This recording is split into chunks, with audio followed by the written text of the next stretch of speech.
Welcome everyone. I'm excited to start today's presentation, which is centered around the beautiful teachings and virtues highlighted in this inspiring hadith. On this first slide, we see a powerful message from the Prophet, peace be upon him, transmitted by Abu Hurairah, may Allah be pleased with him. It emphasizes the immense rewards and blessings that come from helping others, seeking knowledge, and maintaining good character. Over the next few slides, we will explore these principles in detail and see how they can positively impact our lives and our communities. Let's begin our journey of reflection and learning. Today, we explore the concept of kurba, a term that refers to anything that distresses the soul or preoccupies the mind. In our daily lives, many aspects can be described as kurba, difficulties, problems, and challenges that we face almost every day. It's important to recognize that these struggles are a natural part of life. Now, when it comes to our relationship with Allah, especially as Muslims, our attitude toward our brothers and sisters should go beyond just avoiding harm. It's not enough to simply refrain from hurting others. We should actively seek ways to help them. We should look for opportunities to assist, to support, and to alleviate their difficulties whenever we can. This active compassion is highly valued in Islam.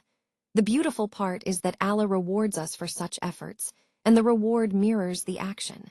So, if we help to remove a difficulty from someone else, Allah, in turn, removes a difficulty from us. There's a powerful hadith that captures this idea perfectly.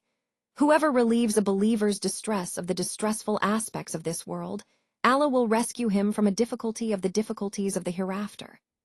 This emphasizes that helping others is not just a kind act, but also a means of gaining divine mercy and relief in the hereafter. Ultimately, this highlights the interconnectedness of our actions, how caring for others directly impacts our own spiritual well-being. It's a reminder that by easing someone's hardship, we are, in fact, easing our own. In this slide, I want to highlight an important hadith where the Prophet, peace be upon him, talks about a way we can earn Allah's mercy. One of the key actions he mentions is relieving a brother's debt. This act is not only loved by Allah, but it also strengthens the bonds of brotherhood among us. Now, there are two main ways to help someone who owes money. The first way is to wait patiently until the person is able to pay back. This isn't just kindness, it's actually an obligation in Islam. We are not permitted to demand repayment from someone who sincerely cannot afford it. The second way is even more generous. You can choose to reduce the debt or forgive it entirely. The hadith emphasizes that Allah will reward those who help those in dire straits by alleviating their hardships, both in this world and in the hereafter. So, when we think about our role in supporting others, remember that relieving debt is a powerful way to earn Allah's mercy and strengthen our community bonds. In general, a true believer would not like the mistakes and faults of others to be broadcast. If someone makes a mistake, it's not good to tell everyone about it or to make them a spectacle.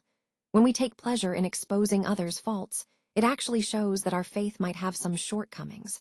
Allah is definitely not pleased when we behave this way. Remember the hadith. Whoever conceals the faults of a Muslim, Allah will conceal his faults in this life and the hereafter.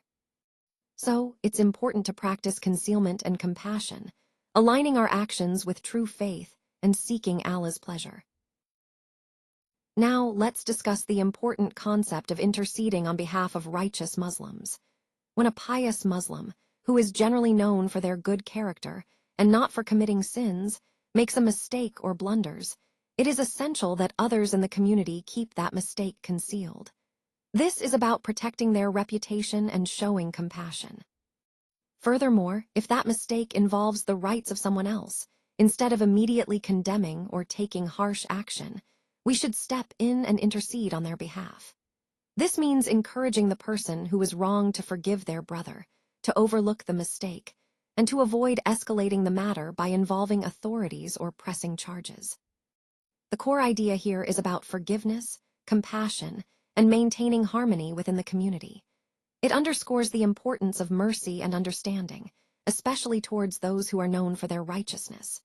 Remember, this attitude helps strengthen our bonds and reflects the true spirit of Islamic brotherhood. This approach aligns with the overall theme of fostering a compassionate and forgiving community rooted in Islamic principles. Now, moving on to the second category of people. These are individuals who openly and repeatedly commit sins. They are known for their sins, and importantly, they don't really care what others say about them or their actions. This kind of attitude shows a level of disregard for social or moral accountability. It's crucial to understand that such a person is not deserving of having their sins concealed. In fact, Al-Haytami emphasizes that it's actually obligatory not to hide their sins. Instead, others should be informed about their actions so they can take precautions and protect themselves from falling into similar behaviors.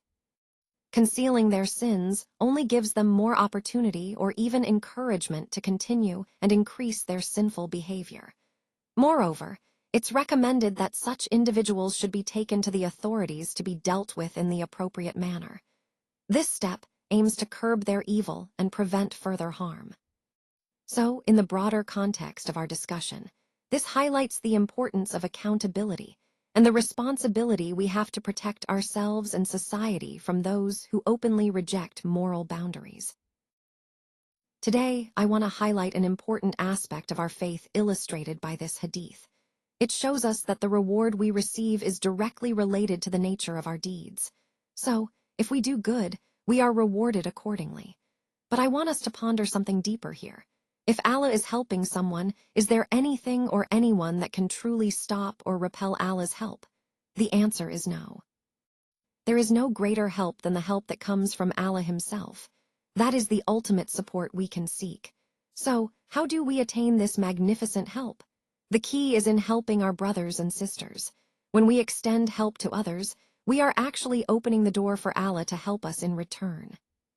This is beautifully summarized in the phrase, Allah is helping the servant as long as the servant is helping his brother. It emphasizes that our assistance to others is not just about kindness, it's a means to attract divine support. So, as part of our journey in faith, let's remember that helping others isn't just a good deed. It's a powerful way to invite Allah's help into our lives. And in doing so, we strengthen our bond with Allah and with our community, creating a cycle of support and divine mercy. Now, according to most commentators, when we talk about knowledge here, we are specifically referring to the knowledge of religion.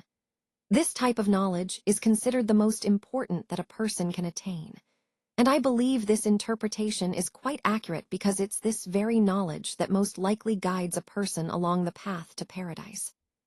There's a beautiful saying that emphasizes this point. Whoever follows a path to seek knowledge thereby, Allah will make easy for him, due to it, a path to paradise. This highlights how seeking religious knowledge is not just about understanding, but about opening the door to Allah's mercy and ultimately to paradise. So, as we see, the pursuit of religious knowledge is deeply interconnected with spiritual success and eternal reward, making it a central theme in our overall discussion about growth and development on the right path. Let's take a moment to delve into the meaning of the Prophet's statement, as Ibn Rajah explained. It highlights that seeking knowledge involves both physical and non-physical efforts. On one hand, the physical aspect includes actually going to the places where scholars teach, walking or riding to attend lectures, meet scholars, and learn directly from them. This active effort is essential because it connects us with the sources of knowledge firsthand.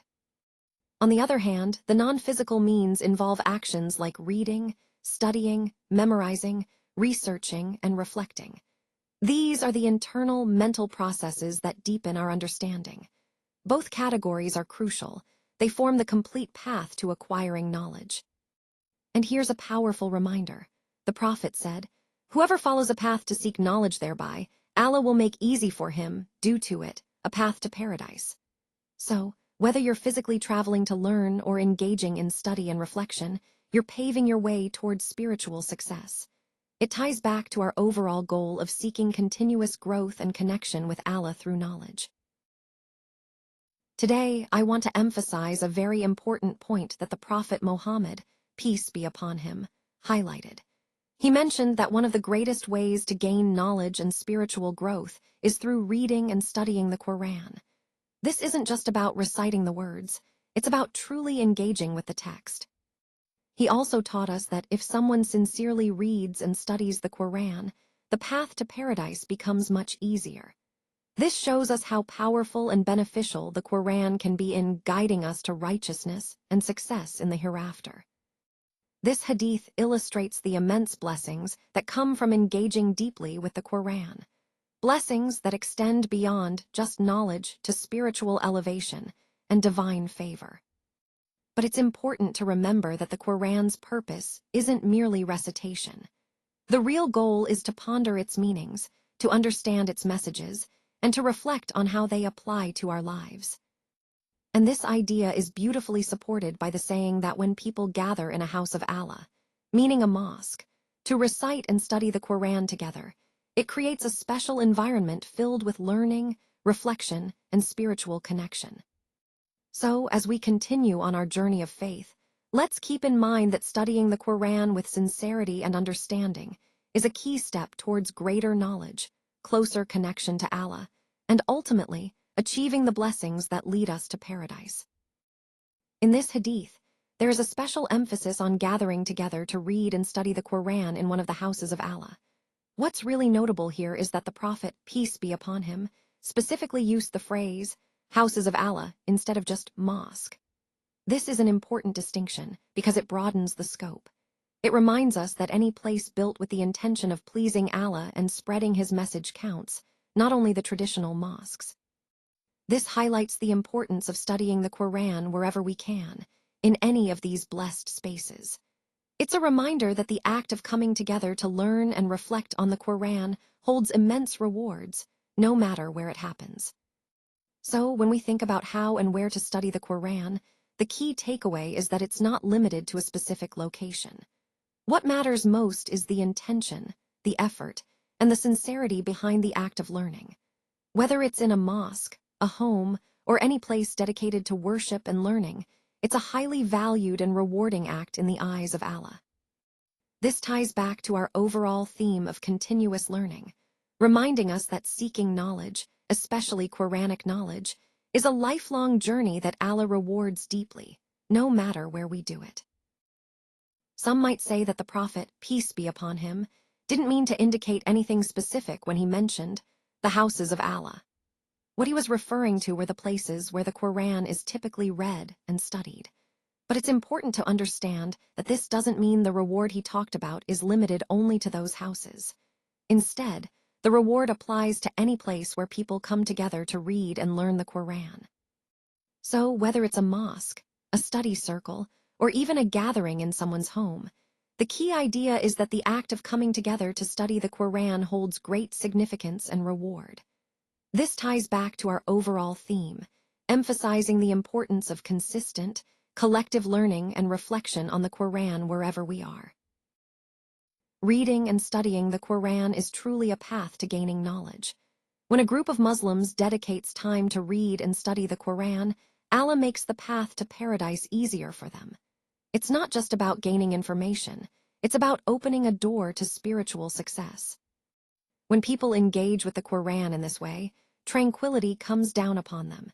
It brings a sense of peace and calm into their hearts, helping them find comfort amidst life's challenges. Moreover, Muslims who read and study the Quran are covered with mercy. This mercy is a special blessing from Allah, a sign of His kindness and compassion towards those who seek His guidance. And it's truly remarkable. Angels surround those who read and study the Quran. These angels act as witnesses and protectors, emphasizing the importance and honor of engaging with the divine words. Allah Himself mentions those who dedicate time to the Quran in His presence, highlighting their high status and the special connection they have with Him. So, the results of reading and studying the Quran are profound. They lead to knowledge, peace, mercy, divine protection, and a closer relationship with Allah. All these benefits reinforce the overall theme that engaging with the Quran is not just a religious act, but a transformative journey that brings us closer to Allah and His mercy. In this slide, we're looking at a powerful message about the nature of good deeds and their rewards. The key idea here is that the reward we receive from Allah is directly related to the deeds we perform. If we help our brothers and sisters in times of need, Allah promises to reciprocate in kind. For example, if someone alleviates another person's distress, Allah will relieve them of a greater distress in the hereafter. Similarly, helping someone pay off a debt or concealing their sins are acts that Allah will honor by covering our own faults. This teaches us that acts of kindness and compassion are not just good in themselves, but they also invite Allah's help and mercy in return.